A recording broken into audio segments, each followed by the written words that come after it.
ओम शांति। 14 जून 2020। आज बाप दादा के अव्यक्त महावाक्य हैं। मुरली का सार है, बाप दादा की आशा संपूर्ण और संपन्न बनो। बाबा ने अपनी आशाओं को बच्चों के सामने रखते हुए कहा कि आज तो बाबा दूर देशवासी बनकर दूर देश निवासी बच्चों से मिलने के लिए आए हैं। बच्चों की लगन को देखकर, बच्चों के दिल के मिलन की लगन को देखकर बाबा मिलने आए हैं। बाबा ने देखा है कि बच्चों ने इस मिलने के लिए धैर्य भी धरा है, तो उस धैर्य का फल विशेष रूप से देने के लिए आए हैं। बाबा कहते हैं कि सभी बच्चों के स्नेह के संकल्प, दिल में मिलन के उमंग हर समय बाबा देखते और सुनते रहते हैं। तो दूर बैठे भी बाबा के बच्चे बाबा के स्नेह को खींचते हैं। रात रात जागकर बच्चे जागरण कर दृष्टि और वाइब्रेशन से बाबा का स्नेह और शक्ति कैच कर लेते हैं। तो बाबा ने प्यार करते हुए बच्चों को कहा कि बाबा मुरली सुनाने या मुरली चलाने नहीं आए हैं, लेकिन बाबा अपने बच्चों में कुछ विशेष परिवर्तन देखना चाहते हैं। तो वो क्या परिवर्तन है जो बाबा देखना चाहते हैं?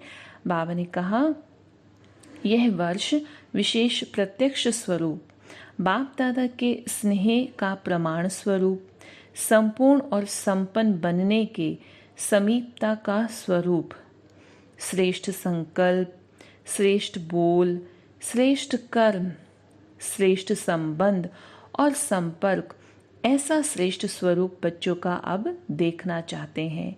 जो भी अभी तक सुना है उसका अभी हमें स्वरूप बनना है। और प्यारे बाबा हमसे क्या उम्मीद रखते हैं? तो उसके लिए बाबा कहते कि हर एक बच्चे के अंदर बाबा एक अमूल्य हीरा, सच्चा बेदाग हीरा देखना चाहते हैं। ऐसा एक एक हीरा अमूल्य चमकता हुआ हो, जो उसके लाइट और माइट की चमक हद तक नहीं लेकिन बेहद तक जाए। बाबा ने कहा कि बाबा ने बच्चों के हद के संकल्प, हद के बोल, हद की सेवाएं, हद के संबंध बहुत समय देके, लेकिन अभी बेहद का बाप है तो बेहद की सेवा की आवश्यकता है। फिर बाबा ने कहा कि एक एक बच्चा लाइट हाउस और माइट हाउस बने तो पूरे विश्व के आगे दीपक की तरह रोशनी कर सकता है। बाबा जिन बच्चों को इतने समय से शिक्षा दे रहे हैं, पालना दे रहे, प्यार दे रहे, तो उनको देखकर बाबा कहते कि अब वो समय है जब आपकी वृत्ति से देश विदेश के वायुमंडल में सिर्फ यही आवाज़ गूंजे कि बेहद के मालिक, विश्व के मालिक, बेहद के राज्य अधिकारी, बेहद के सच्चे सेवाधारी हमारे देव आत्माएं आ गए। अभी ये बेहद का एक आवाज़ देश विदेश में गूंजे। फिर बाबा कहते, अपने बच्चों को संदेश के रूप में याद प्यार देते हुए बाबा ने देखा कि हर एक बच्चे के दिल में जो बाबा के प्रति उमंग उत्साह है, जो उसकी भिन्न भिन्न लहरें हैं, वो अलग अलग हैं लेकिन श्रेष्ठ हैं। तो उन लहरों को देखकर बाबा कहते, इस समय बाप दादा प्रैक्टिकल कोर्स की मार्क्स हर बच्चे की नोट कर रहे हैं। ये वर्ष जो है विशेष प्रैक्टिकल कोर्स और प्रैक्टिकल फोर्स की एक्स्ट्रा मार्क्स लेने का है। इसलिए जो इशारे समय प्रति समय हमें मिलते हैं, उन इशारों को हर एक स्वयं प्रति समझ प्रैक्टिकल में लाए तो नंबर 1 ले सकते हैं। इसलिए बाबा ने हमें आज विशेष चारों ही सब्जेक्ट में आगे नंबर लेने के लिए कहा कि याद में, सेवा में, दिव्य गुणमूर्त बनने में और साथ साथ ज्ञान स्वरूप बन ज्ञान चर्चा करने में, इन चारों सब्जेक्ट में नंबर आगे लेने के लिए ये वर्ष का चांस मिला है। तो ये विशेष चांस अभी ले लो, नया अनुभव कर लो। नवीनता क्योंकि सभी को पसंद है, तो बाबा ने बहुत ही इम्पोर्टेंट बात कही कि अभी इस वर्ष में एक्स्ट्रा रेस की एक्स्ट्रा मार्क्स है, समय भी एक्स्ट्रा मिला है, तो इस एक्स्ट्रा समय का लाभ उठाते हुए हम सभी बच्चों को आगे बढ़ना है, उड़ती कला का अनुभवी बनना है। इसके लिए बाबा ने हमें उदाहरण देते हुए समझाया कि जैसे जब कहीं पहुंचने की लगन होती है तो वहां जाने के लिए धन भी आ जाता है। दिल धन को कहाँ ना कहाँ से ले ही आता है। अगर हमारा दिल है और धन नहीं है, ये बाप दादा मानते ही नहीं हैं, क्योंकि दिल वाले को किसी न किसी प्रकार से टचिंग ज़रूर होती है और वो पहुंच ही जाते हैं। तो इसलिए बाबा कहते हैं याद के खाते में ऐसा जो समय है वो जमा हो जाता है।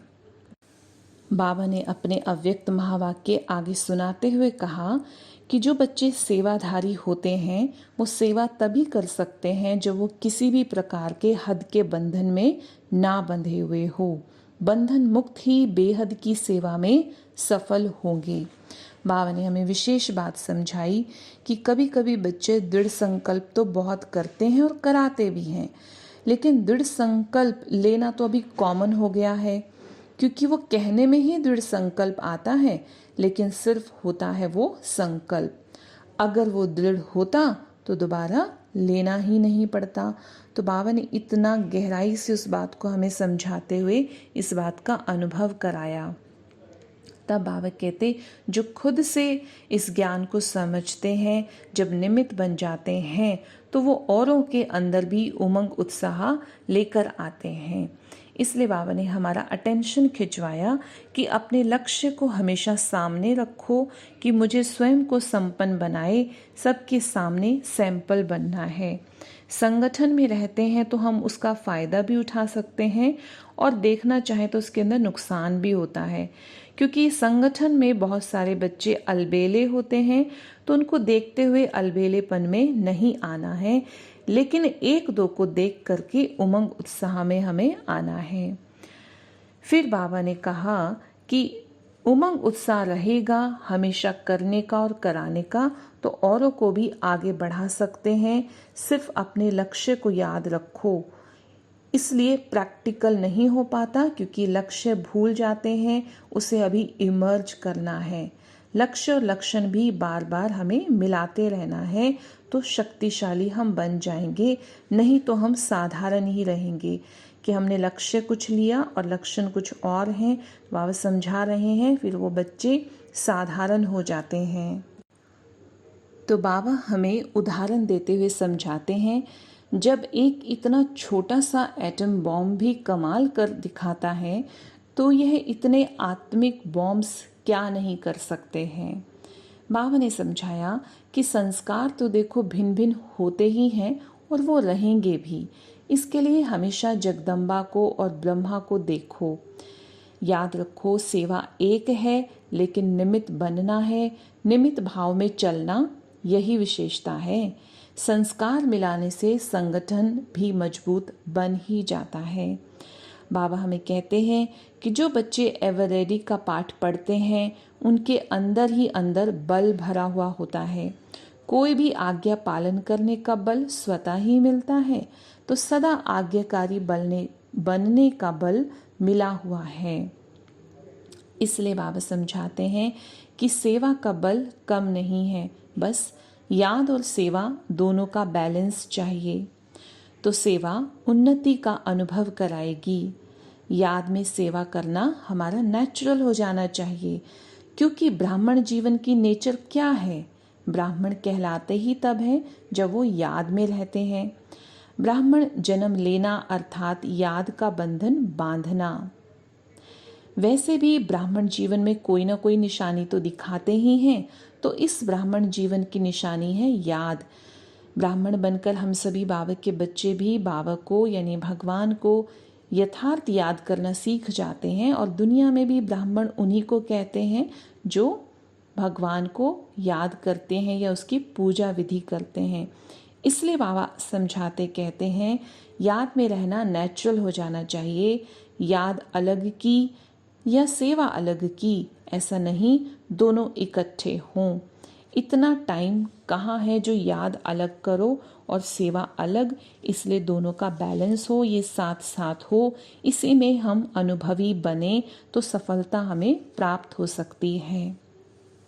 अच्छा, चारों ओर के श्रेष्ठ भावना, श्रेष्ठ कामना पूर्ण करने वाले फरिश्ता सुदेवता आत्माओं को सदा ऊंच स्थिति में स्थित रहने वाले लाइट हाउस, माइट हाउस विशेष आत्माओं को, बाप दादा के सूक्ष्म इशारों को समझने वाले विशाल बुद्धि बच्चों को बाप दादा का याद प्यार और नमस्ते। ये थे बाबा के अव्यक्त महावाक्य। बाबा ने आज वरदान दिया है, कर्मों की गति को जान, गति सदगति का फैसला करने वाले मास्टर, दुख हरता सुख करता भव। बाबा ने इस वरदान का अर्थ समझाते हुए कहा कि अभी तक अपने जीवन की कहानी देखने और सुनाने में बिजी नहीं रहो, बल्कि हर एक कर्म की गति को जानकर गति सदगति देने के फैसले करो। मास्टर दुख हरता सुख करता का पार्ट बजाओ। अपनी रचना के दुख अशांति की समस्या को अब समाप्त करो, उन्हें भी महादान और वरदान दो। खुद सुविधाएं ना लो, अब तो दाता बनकर सबको देना है। यदि सेल्वेशन के आधार पर स्वयं की उन्नति व सेवा में अल्पकाल के लिए सफलता प्राप्त हो भी जाती है, तो भी आज महान होंगे, कल महानता की प्यासी आत्मा बन जाएंगे। तो बाबा ने विशेष हमें कर्मों की गति को जानकर खुद ही ये फैसला लेने के लिए कहा कि आपको गति चाहिए या सदगति, उसका निर्णय करें। फिर बाबा ने हमें स्लोगन दिया, अनुभूति ना होना युद्ध की स्टेज है, योगी बनो योद्धे नहीं। ओम शांति।